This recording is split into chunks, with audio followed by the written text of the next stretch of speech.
Hello everyone, कैसे हैं आप लोग। आई होप आप लोग अच्छे होंगे। मेरा नाम है अर्पित। तो आज इस वीडियो में बहुत इंपॉर्टेंट बात करने वाले हैं जो एफएसएसएआई की तरफ से अभी 2022 में कुछ रिक्रूटमेंट को लेकर के एक ऑफिशियल नोटिफिकेशन अपलोड किया गया था, जिसमें कुछ वैकेंसीज के बारे में इन्फॉर्म किया गया था। तो ये जो सर्कुलर नंबर है इसको लेकर के थोड़ा सा लोगों में कन्फ्यूज़न है, क्योंकि आपने गूगल पे बहुत सारे आर्टिकल्स पढ़े होंगे जिसमें क्लियरली ये मेंशन है कि 2022 में एफएसएसएआई की तरफ से कुछ रिक्रूटमेंट निकली हैं, कुछ उसमें असिस्टेंट के पोस्ट हैं, कुछ उसमें सीनियर पोस्ट हैं।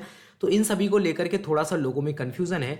ये वीडियो थोड़ा सा डिले हो रहा है क्योंकि ऑफिशियल नोटिफिकेशन 6 अक्टूबर को आया था। डिले इस वजह से हो रहा है क्योंकि इस वीडियो की कोई ज़रूरत नहीं थी, लेकिन बहुत सारे लोगों को इसमें अभी कन्फ्यूज़न है कि कौन लोग इसके लिए अप्लाई कर सकते हैं और कौन लोग इसके लिए अप्लाई नहीं कर सकते हैं, इसके लिए एलिजिबिलिटी क्राइटेरिया क्या होना चाहिए। तो उसको लेकर के इस वीडियो में हम डिटेल में समझेंगे, क्योंकि बहुत सारे लोगों के मैसेज रिसीव हुए हमें कि लोगों को इसको लेकर के डाउट है। कई सारे उन्होंने वीडियोस शेयर किए। आपको यूट्यूब पे बहुत सारी वीडियोस मिल जाएंगी जिसमें सिंपली ये बताया गया है कि एफएसएसएआई में रिक्रूटमेंट निकली है, लेकिन यहाँ पर हम समझेंगे कि आखिर इसके लिए कौन लोग एलिजिबल हैं, कौन लोग एलिजिबल नहीं है। ठीक है, तो यहाँ पर देखो, ये एफएसएसएआई की तरफ से food safety and standard authority of India की तरफ से ये ऑफिशियल नोटिफिकेशन अपलोड किया गया था सर्कुलर का 6 अक्टूबर 2022 को। इसका जो नोटिफिकेशन नंबर है ये है 02/2022। ठीक है, तो यहाँ पर देखो, सबसे इंपॉर्टेंट जो बात आपको समझनी है, यहाँ पर ये मेंशन है कि filling up of various post in the food safety and standard authority of India यानी कि FSSAI through transfer on deputation including short term contract on foreign service term. ठीक है, तो यहाँ पर कहने का मतलब ये है कि ये स्पेशली जो पोस्ट हैं वो डिपुटेशन पे हैं। डिपुटेशन का मतलब यहाँ पर ये है कि जो लोग ऑलरेडी सेंट्रल गवर्नमेंट या फिर स्टेट गवर्नमेंट में ऑलरेडी जॉब कर रहे हैं, ठीक है, वो लोग यहाँ पर अप्लाई कर सकते हैं। यानी कहने का मतलब है सिंपली वो किसी डिपार्टमेंट में काम कर रहे हैं, उनका यहाँ पर दूसरे डिपार्टमेंट में उनको भेजा जा रहा है।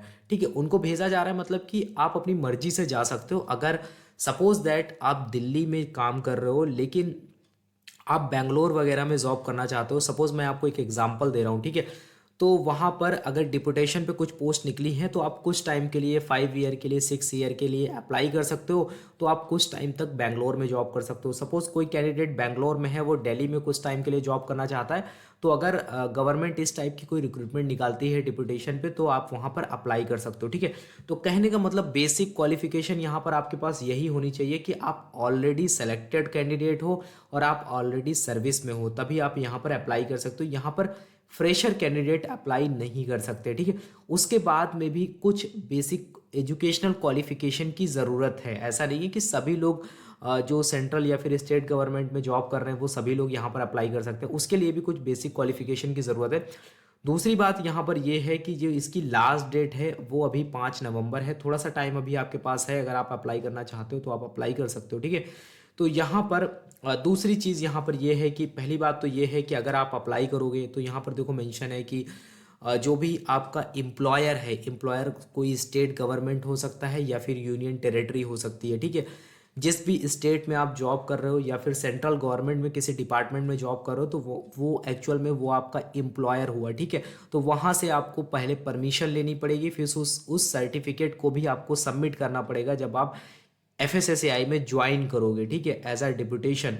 तो ये कुछ प्रोसीजर होते हैं। कहने का मतलब ये है कि जहाँ पे आप जॉब कर रहे हो वो भी रोल में आएगा और जहाँ पे आप ज्वाइन करने जा रहे हो तो वहाँ वो भी रोल में आएगा।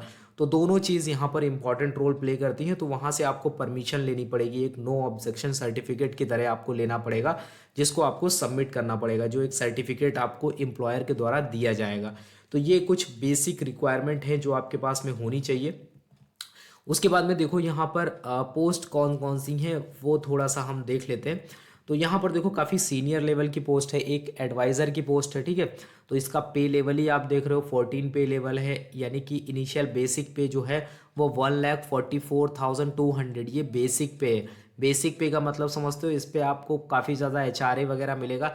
ये सैलरी अप्रॉक्स 1,80,000 या 1,90,000 के अप्रॉक्स जाएगी जब आपके अलावेंसेस और सारी चीज़ें ऐड होगी। तो काफ़ी सीनियर लेवल की पोस्ट है। तो यहाँ पर सभी लोग नहीं एलिजिबल हैं। अभी आपको बहुत मेहनत करनी पड़ेगी, तब आप जब एक्सपीरियंस वगैरह लोगे तब आप ऐसी पोस्ट के लिए अप्लाई कर पाओगे, ठीक है। तो आपको अगर यहाँ पर ये क्वालिफिकेशन देख के लग रहा है कि अगर मेरे पास में ये सिर्फ ये मेरे पास में क्वालिफिकेशन है तो आप अप्लाई कर पाओगे, तो ऐसा नहीं है, ठीक है। उसके बाद में दूसरी जो पोस्ट है यहाँ पर, वो जो है वो किसकी है, वो यहाँ पर जॉइंट डायरेक्टर की है। ये लेवल 12 की जॉब है। यहाँ का बेसिक पे जो है इनिशियल वो है 78,800, ठीक है। तो उसमें आप देखोगे कि यहाँ पर नंबर ऑफ पोस्ट के बारे में मेंशन किया गया है और जो क्वालिफिकेशन है उसके बारे में यहाँ पर मेंशन किया गया है, ठीक है। तो इसको हम ज़्यादा डिटेल में डिस्कस नहीं कर रहे हैं क्योंकि ये फ्रेशर कैंडिडेट के लिए नहीं है। यहाँ पर एक सीनियर मैनेजर की पोस्ट है, ये आप देख सकते हो। इसको डिटेल में डिस्कस करने का कोई मतलब नहीं है। ऑलरेडी बहुत सारे लोग इसके लिए अप्लाई कर चुके होंगे जो डिफरेंट डिफरेंट डिपार्टमेंट में हैं। तो यहाँ पर बस एक अवेयरनेस के लिए ये था कि आपको अगर कोई जॉब को लेकर के आप कोई आर्टिकल देखते हो तो आपको समझना है कि हाँ आप अप्लाई कर सकते हो या नहीं कर सकते हो, ठीक है। तो मुझे नहीं पता था कि आपको इसको लेकर के कन्फ्यूज़न होगा, क्योंकि बहुत सारे लोगों को कन्फ्यूज़न है और बहुत सारे लोगों ने इस तरीके की वीडियोस भी बनाए। इस वजह से यहाँ पर बहुत सारे लोगों को लग रहा था कि एफएससीआई में कुछ रिक्रूटमेंट निकली है, ठीक है। तो ये एक बेसिक अवेयरनेस के लिए वीडियो था। यहाँ पर नंबर ऑफ पोस्ट निकली है, लेकिन कोई भी फ्रेशर कैंडिडेट इनके लिए एलिजिबल नहीं है।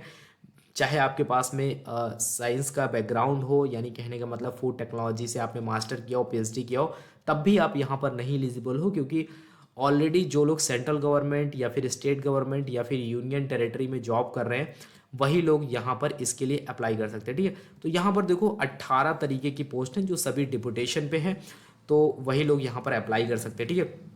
तो ये एक बेसिक इन्फॉर्मेशन के लिए वीडियो था, ठीक है। तो आई होप अभी आपको चीज़ें समझ में आई होंगी कि डिपुटेशन का मतलब क्या होता है। जब भी कोई आपको पोस्ट डिपुटेशन पे देखने को मिलती है तो इसका मतलब क्या होता है, ये सारी चीज़ें आई होप अभी आपको समझ में आ गई होंगी। सपोज़ आप सेंट्रल गवर्नमेंट में सीएफएसओ की जॉब करते हो, यानी कि सेंट्रल फूड सेफ्टी ऑफिसर बन जाते हो, टेक्निकल ऑफिसर बन जाते हो। फिर वहाँ पर अगर कोई पोस्ट निकलती है, अगर आपको किसी दूसरे डिपार्टमेंट में जाना है कुछ टाइम के लिए, आपको एक सिटी से दूसरे सिटी में जाना है 1 साल के लिए, 2 साल के लिए, 3 साल के लिए, तो आप डिपुटेशन पे जा सकते हो, ठीक है। तो ये एक बेसिक प्रोसीजर होता है। इस तरीके से रिक्रूटमेंट आपको देखने को मिलेगी, उसके बाद में आप यहाँ पर अप्लाई कर सकते हो। तो ये था एक इन्फॉर्मेटिव वीडियो। आई होप आपको जो इन्फॉर्मेशन है वो अच्छी लगी होगी। प्लीज़ इस वीडियो को ज़्यादा से ज़्यादा शेयर किया करो यार, अगर आपको वीडियोज़ अच्छी लगती हैं। तो तब तक के लिए thank you, have a nice day. मिलते हैं नेक्स्ट वीडियो में।